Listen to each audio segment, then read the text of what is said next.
On a large platform, a new co-host is meant to signify a new beginning. However, after just 1 month in her prominent position on The Joe Budden Show, Mona's history has come calling. A controversy that occurred years ago has gained widespread attention. It is a tale of financial desperation, betrayed trust, and a viral altercation that altered everything. We're dissecting the claims of the Mona scam today. This has nothing to do with rumors.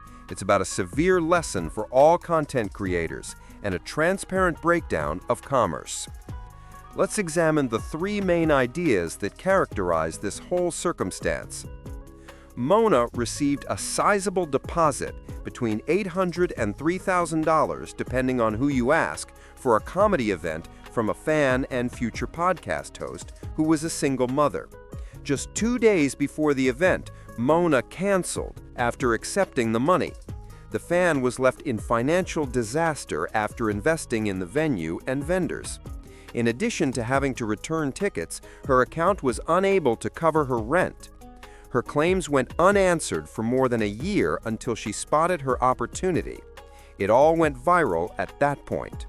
The woman accosted Mona in front of a large crowd during a live performance. How can I get up to the microphone? Scammer!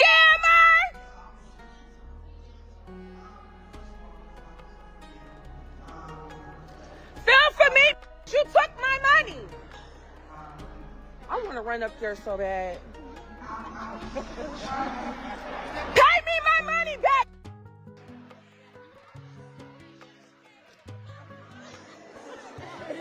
Where the microphone at?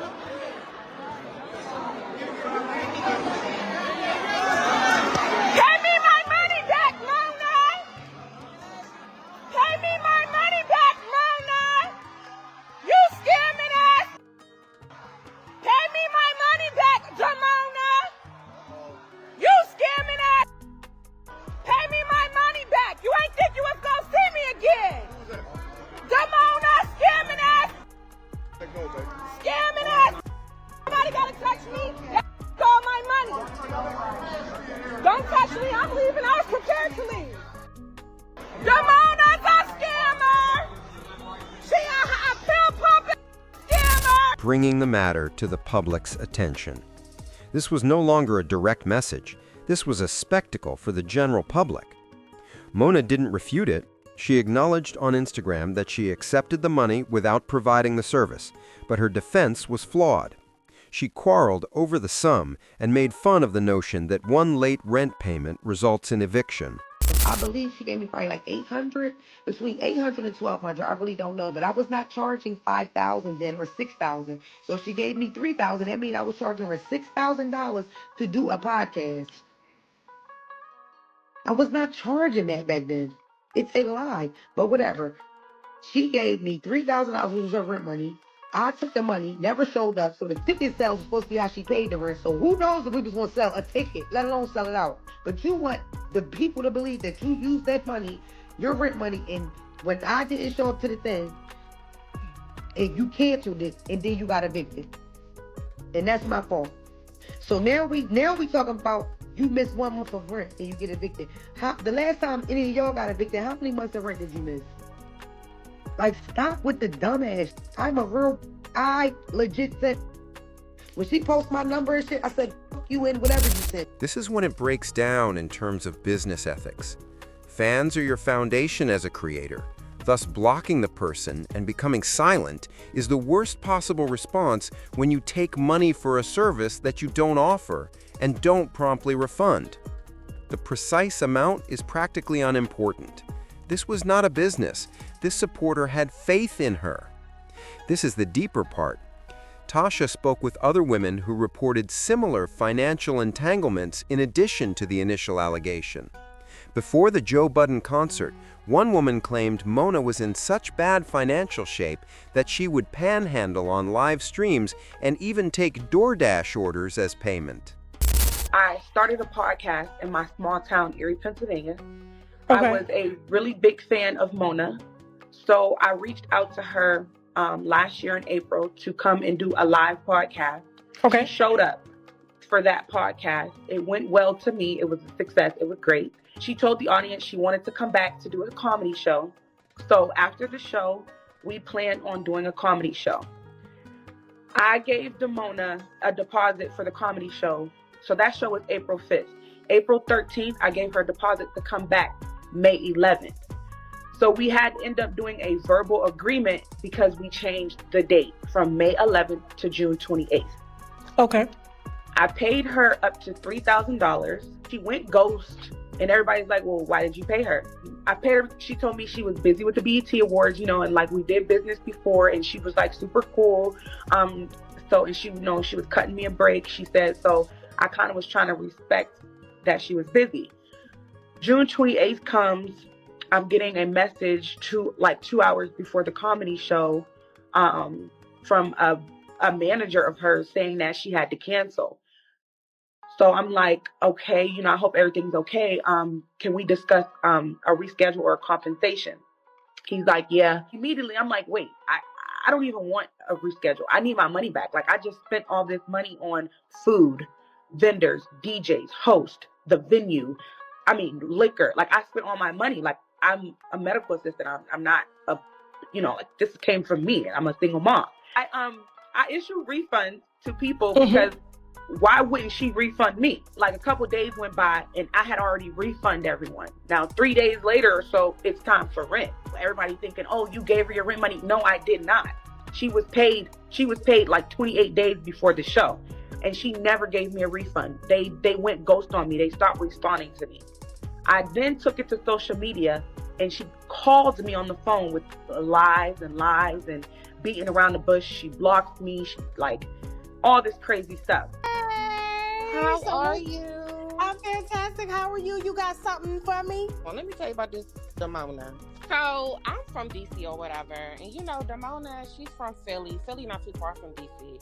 So when I had met her during COVID. So I want to say like this was like July 2020.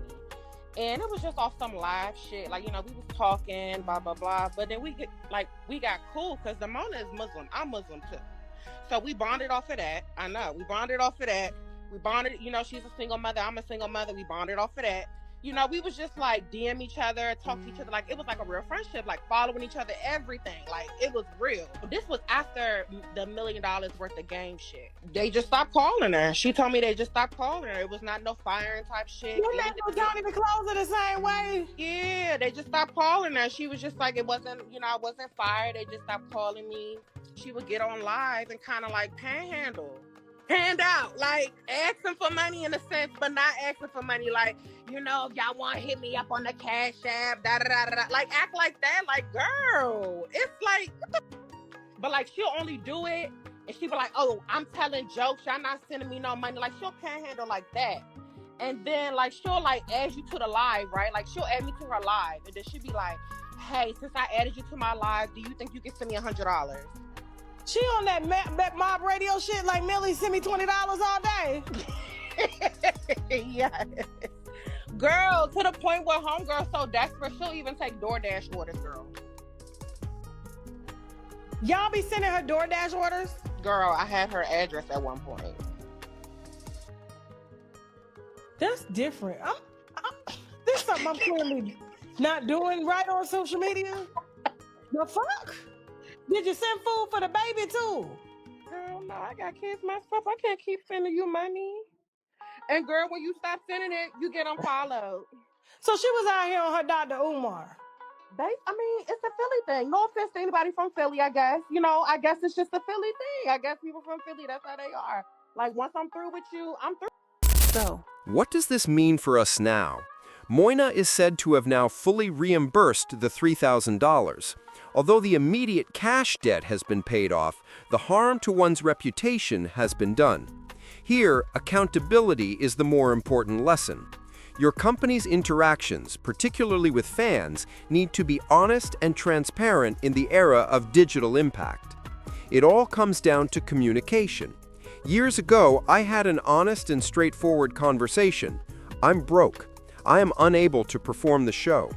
It would have been far better than the viral explosion we witnessed, but I am unable to reimburse you at this time. This is a cautionary tale for all creators. Your former employer will always find you, especially if you succeed in the end. However, I'd like to hear from you. What do you think is the most bizarre aspect of this tale? Is it the confrontation at the live event, the DoorDash allegations, or the straightforward betrayal of fan confidence? Please share your opinions in the comments section below. If you thought this dissection was enlightening, please hit the like button and subscribe for more in-depth examination of the stories that are popular in our society. I appreciate you watching.